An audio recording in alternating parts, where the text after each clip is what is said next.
Coucou tout le monde, c'est Emma de la chaîne Les Loisirs d'Emma Naissance. J'espère que vous allez tous bien. Aujourd'hui, je reviens vers vous avec une nouvelle série de vidéos qui sera sur la gestion budgétaire avec les enveloppes. Voilà. Ça consiste à quoi? Ça consiste à tout bêtement ne plus utiliser sa carte bancaire, avoir le contrôle de son budget et pouvoir épargner sans être frustré ou obligé d'épargner. Voilà. Donc suite à divers défis que je vous montrerai par après. Donc pour cette méthode-là, il faut vous munir d'un document qui est comme celui-ci. Enfin, celui-là, c'est de mon budget planner de chez Budget Chris. Mais vous avez celui-ci de la petite budgéteuse qui est gratuit sur Internet, qui est la même chose, à part que celui-là, voilà, c'est un kit que j'ai payé.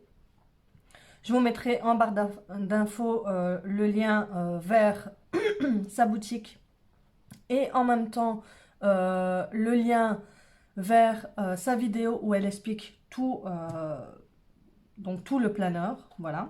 Si maintenant vous voulez faire avec le planeur. Sinon, vous avez des fiches comme ceci qui sont gratuites sur Pinterest, voilà. Donc ici, j'ai pris celle de la petite budgéteuse. Donc en fait, sur ce document, vous reprenez votre budget. Donc en fait, ici, vous mettez toutes vos rentrées. Voilà, je vais finir par le dire.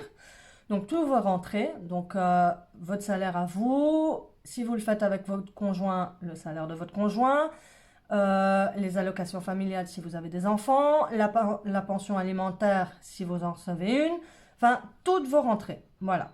De là, vous additionnez, vous mettez ça ici, donc le total. En dessous, vous mettez tous vos crédits que vous devez absolument rembourser, que ce soit le crédit voiture, le crédit hypothécaire, votre découvert, la Mastercard, voilà. Et vous faites la totale aussi. Ici en dessous, vous écrivez vos dépenses. Donc vos dépenses fixes, donc les factures que vous payez tous les mois au même moment, le même jour, enfin voilà, qui sont réguliers. Voilà, donc facture de téléphone, facture de gaz, eau et électricité, facture de télévision, facture de votre syndicat, voilà, enfin, toutes vos factures fixes. Vous faites l'addition, vous mettez le total à la fin, voilà. Dans les mois, ça se peut que vous avez des dépenses variables. Donc les dépenses variables, c'est des dépenses qu'on sait qu'on en aura dans le mois, mais qu'on ne sait pas trop c'est quoi le budget. Genre par exemple, vous avez une facture, vous savez que vous aurez une facture de l'école qui va tomber, mais vous ne savez pas quel budget ce sera.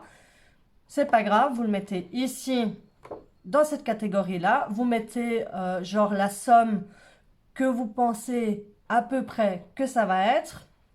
Voilà, et vous faites la totale et vous le mettez là. Si maintenant vous avez l'anniversaire d'une copine à vos enfants qui tombe aussi ce mois-ci, vous l'incluez dedans et vous faites la totale et voilà. Dans vos dépenses fixes, ah oui, une chose très importante qu'on oublie et qu'il ne faut surtout pas oublier, c'est dans vos dépenses fixes, notez bien vos frais de banque. Voilà, donc tous les mois, la banque vous retire de l'argent. N'oubliez pas de le noter dans vos dépenses fixes, parce que souvent ça, on oublie, et à la fin du mois, on se dit, mais tiens, il me semblait qu'il allait me rester 40 € à la fin du mois, et je me retrouve avec 20 €. Comment ça se fait? Comment ça se fait? Ça se fait qu'en fait, la banque, si vous avez plusieurs cartes de banque, elle vous a enlevé des frais bancaires. Voilà. Donc ça, il ne faut pas oublier de le marquer ici dans les dépenses fixes. Voilà.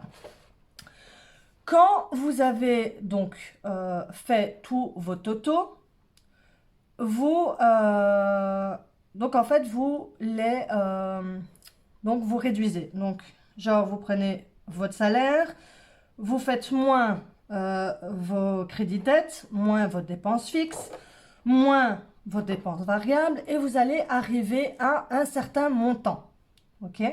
Avec ce montant-là qui vous reste, c'est le montant qu'en fait vous allez épargner, enfin que vous allez mettre d'abord dans vos enveloppes. Voilà. Et en faisant ça, en mettant dans vos enveloppes, il faut faire le budget zéro. Donc en fait, à la fin de toutes ces catégories que vous avez faites dans les enveloppes, à la fin, vous arrivez à zéro. Donc si vous êtes genre à 500 euros, en déduisant tous vos dépenses fixes et tout, et ben, ces 500 euros, vous les mettez dans les catégories que je vais vous nommer après. Et alors, il faut que vous arrivez à zéro. Comme ça, voilà, il n'y a pas d'argent qui traîne ou quoi que ce soit. Tout est mis dans toutes les catégories et vous êtes tranquille. Il n'y a pas de frustration, il n'y a rien du tout. Voilà. Donc, j'espère que j'ai été assez claire. Si pas, dites-le moi en commentaire. Mais je pense que voilà, c'est compréhensible. Voilà. Donc ça, c'est très très important de faire ça avant de mettre son budget dans les enveloppes. Voilà.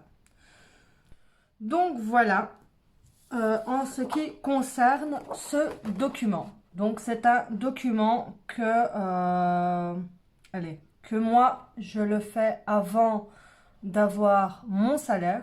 Donc c'est pour ça que sur le document, c'est écrit prévu puis réel. Parce que après, quand vous recevez votre salaire et tout, à la fin du mois, en fait, ou au milieu du mois, enfin, quand vous avez le temps, vous mettez en fait le réel de toutes les factures, tout le salaire et ci et ça. Et de là, vous voyez réellement ce que vous avez eu ce mois-ci. Voilà.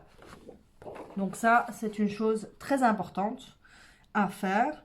Et à l'aide de ce document, vous voyez déjà tout ce que vous avez dépensé, tout ce que vous avez épargné, tout ce que vous allez